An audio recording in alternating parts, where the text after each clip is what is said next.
Diqqat, aholiga tezkor xabar. O'zbekistonda 1-iyundan ayrim soliqchilarga maoshning 100% miqdorida ustama to'lanadi. Assalomu alaykum qadrli tomoshabinlar, kanalimizga xush kelibsiz. Videodan to'liqroq xabardor bo'lishni istasangiz, oxirigacha ko'rib, like va podpiska tugmalarini bosib qo'yishlikni unutmang. Diqqat qiling. O'zbekistonda 2026-yil 1-iyundan boshlab xalqaro malaka darajasi va sertifikatiga ega bo'lgan soliq xizmati xodimlarining lavozimlari maoshining 100% miqdorda har oylik ustama to'lanadi. Bu prezidentning soliq organlari faoliyatini institutsional jihatidan takomillashtirishga oid farmonida belgilandi. Hujjatga ko'ra, ustama xalqaro malaka darajalari hamda sertifikatlarga ega barcha darajadagi soliq xizmati xodimlariga tatbiq etiladi.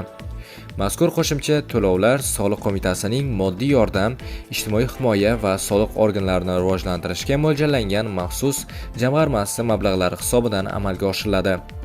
Farmonga ko'ra, yil ishlaganlik uchun beriladigan har oylik ustama miqdori ham oshirilishi nazarda tutilgan. Unga ko'ra, soliq xizmat xodimlariga to'lanadigan ushbu ustama 150% gacha yetkaziladi. Prezident farmoni bilan soliq organlari tizimida yangi rag'batlantirish mexanizmlari ham joriy etilmoqda. Xususan, 2027-yil 1-yanvardan boshlab soliq tizimi rivojiga hissa qo'shgan xodimlarni rag'batlantirish maqsadida soliq xizmati fidoyisi ko'krak nishoni ta'sis etiladi.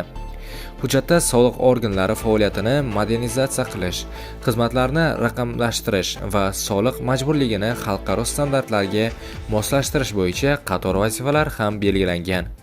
Jumladan 2030-yilgacha soliq to'lovlarini ixtiyoriy to'lash darajasini 98% ga yetkazish hamda soliq tushumlarini 2 baravarga oshirish maqsad qilingan. Bundan tashqari 2026-2030 yillarda soliq ma'murchiligini rivojlantirish bo'yicha yo'l xaritasi tasdiqlangan. Unda sun'iy intellekt asosidagi tizimlarni joriy etish, tadbirkorlar uchun qulay soliq xizmatlarini yaratish va soliq xavflarini boshqarish tizimini takomillashtirish ko'zda tutilgan. Do'stlar, shu va shunga o'xshash videolardan to'liqroq xabardor bo'lishni istasangiz, kanalimizga obuna bo'ling va bizni kuzatishda davom eting.